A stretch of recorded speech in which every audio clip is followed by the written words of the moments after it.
particular faucet that we're going to be using. It matches our existing shower. I'm just going to unpack it and make sure we've got everything that we're supposed to have, from hookups all the way to the final product.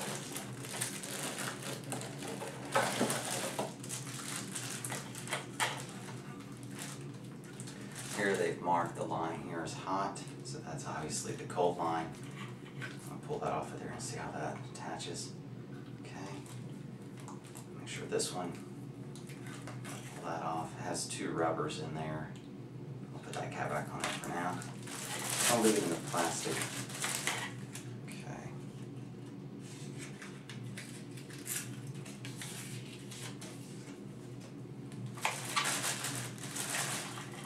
This is what's actually going to hold it onto the sink itself, are these two large black washers.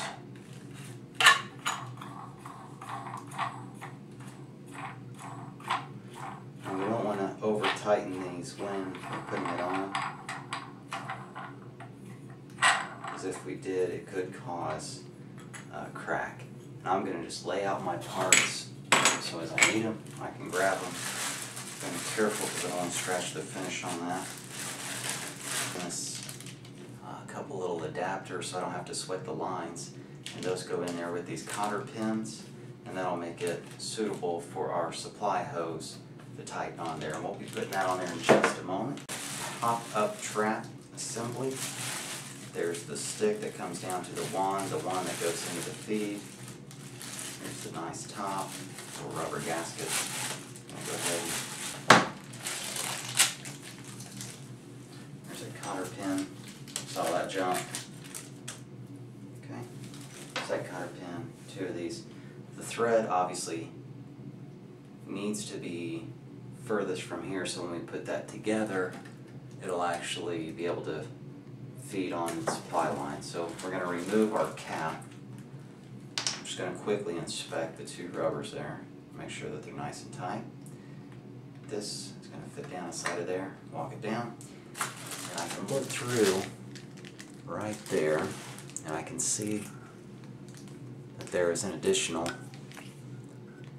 looks like a rubber needs to be there, but that's actually where your cotter pin is going to go. These were over the rubbers to keep them moist so they wouldn't dry out, which will give you a longer shelf life. And then when you pull the caps off and you start running water through, that'll keep them moist, so it'll last a lot longer. Okay? And the way that I put that on there was simply to take, I just walked it on, and you can see through there where the cotter pin's supposed to go. Okay, this is a cotter pin. It has an opening on one, and it will feed right through, in theory.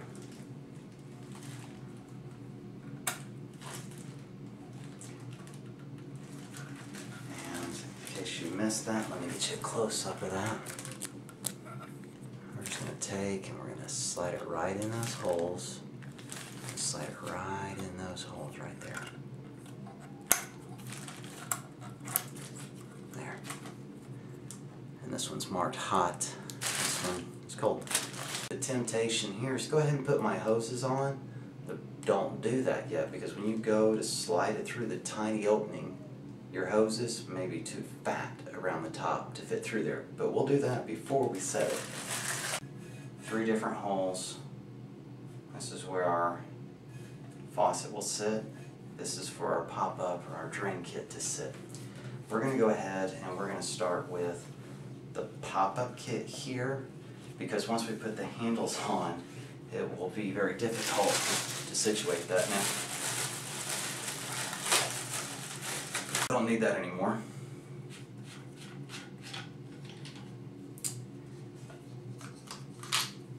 Your stopper, the part that goes inside the sink, a rubber gasket, a large adjustable locking nut that will add compression to us. This is a receiver. I'm going to go ahead and remove this. This is what's going to be receiving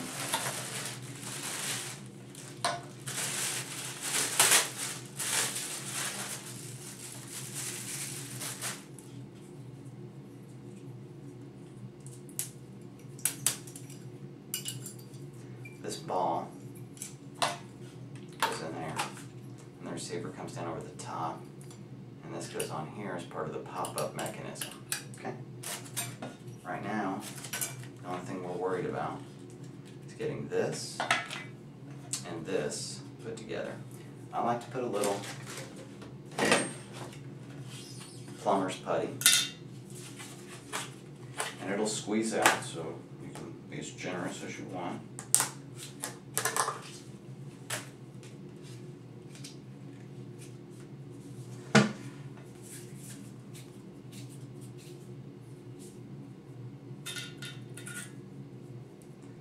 And I am just applying a very liberal, very generous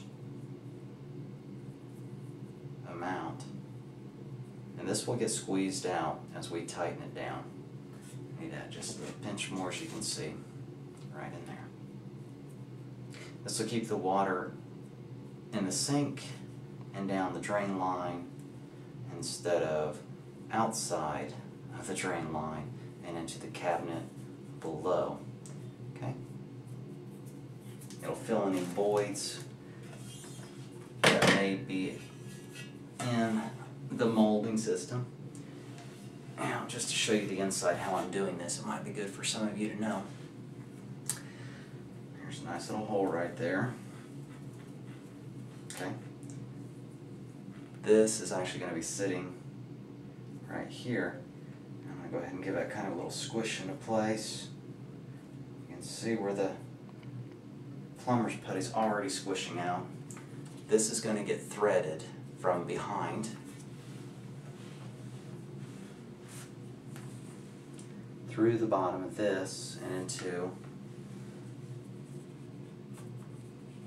the piece that we just set.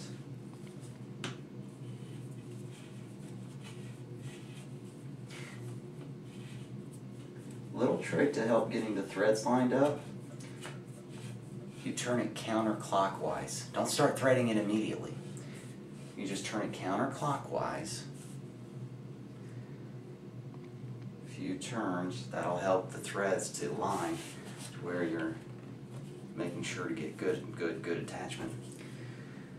Now be attentive that this needs to be perpendicular from the wall. So when you're looking at it, there's your 3 holes. The small part that's going to be receiving that ball needs to be perpendicular from your wall. Okay? You're fine right there. Now this is just going to get tightened up.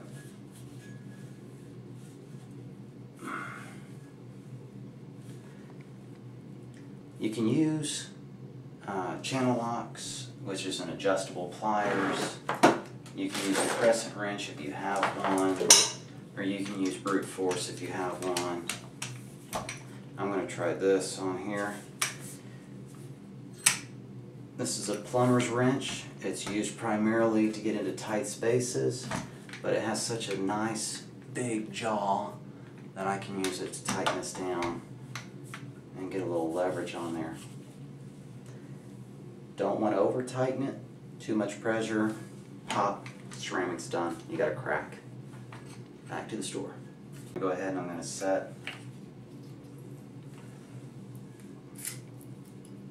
my little ball. I took the spring off of there to put that on. Now I'm going to put the spring back on pretty quick because I don't want to lose it. Okay. And again, I turn mine just a little counterclockwise. There we go. That'll help the threads to stay in line. It'll make sure that you're lining them up through here. Now I'm going to release that pressure off the ball. Push it in. And I'm checking it to make sure that I've got it on the inside by wiggling this before I tighten it down for a second time. Okay? Yeah, that's a little too tight. That's about right.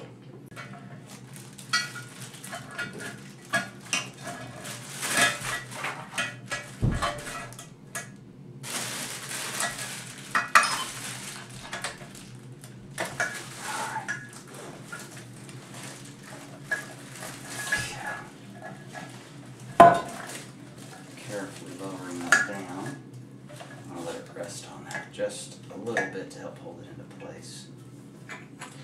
We took off these large washers when we were unpacking it. That is what's going to be holding it on. You can do all this while laying on your back and gravity's pulling these down on your face. Or you can do as much of this prior to setting it in and keep you from hurting your back. Alright. I'm just finger tight right now because I got to go around and do what I got to do on the other side here. Got to straighten it up and all that. I'm going to move these out of my way a little bit. There we go. Don't crimple them. If you crimp them, you're in trouble. Alright. That'll feed down through there. There we go. While I'm at it, I'm going to straighten this out and kind of space it where I want it. And then I'm going to go ahead and continue to tighten that down with my bare hands. I don't want to use a tool on that because this really could damage your tile. It's got a lot of surface area that those are covering, adding a lot of pressure. If you over torque it, you could cause a fracture. You're done. You do want it tight enough, so finger tight is probably about as good as you want it. Okay.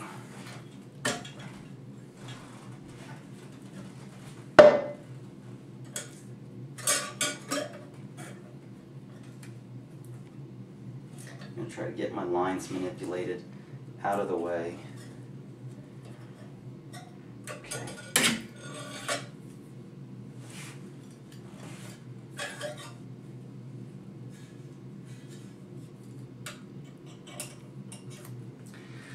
This has got a little wing nut.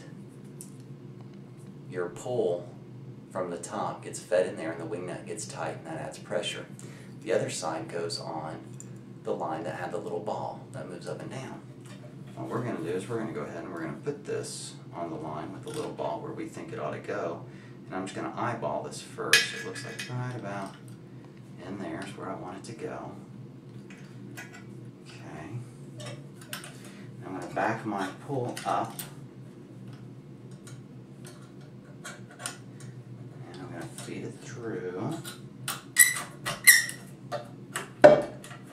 Back that wing nut out so I can get a straight run through there. Wiggle, wiggle. Got it. Okay.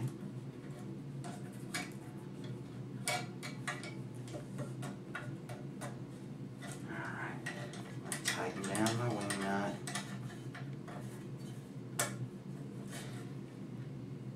Up, it should go up. I'll push it down, it should go down. Pull it up, it should go up. A little too much tight down there. There we go. That's got it.